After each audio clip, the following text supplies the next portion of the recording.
Do you have all of these outputs on your Behringer X32 but need to plug in a speaker into a specific one and just use it as a monitor? Well, let me show you how to do it. So I have this little speaker here and this XLR is plugged into it. Now what I want to do is I want to set this up as a monitor. So I'm going to take this and plug this into output 7 on my Behringer X32.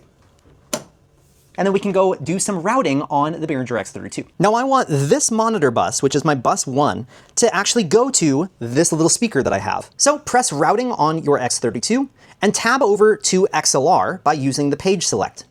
Once you're here, you can see where your XLR outputs are actually pulling their audio from.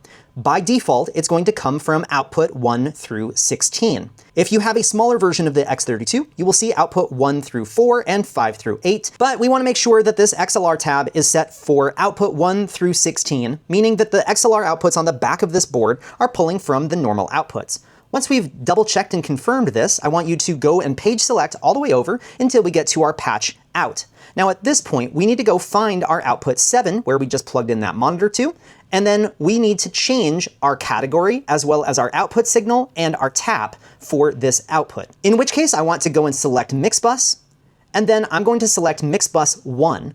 Once I've rotated and gotten to the mix bus that I want to select, you will then press assign.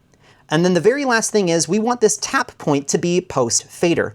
Now this doesn't change the type of mix bus this is, but it does allow us to then turn this volume of that speaker up or down. If this is set to anything other than post fader, then if we adjust this volume up or down, it won't actually change the volume for that speaker. So we can see that we are on mix bus 1 and that is highlighted in orange, and our tap point is set to post fader, which is all set and ready to go. Now you can utilize this same method for routing anything out to your XLR outputs.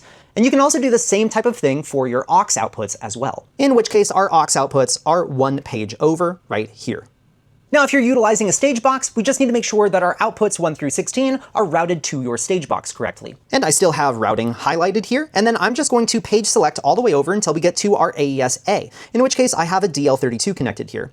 And then what we need to do is we need to set our output 1 through 8 to output 1 through 8, and output 9 through 16 to output 9 through 16. At this point, our stage box will then receive our outputs correctly. And then I can plug this XLR into output 7 right here on my DL32, and this would be the same as if I plugged it into the back of the X32. Hopefully this helps.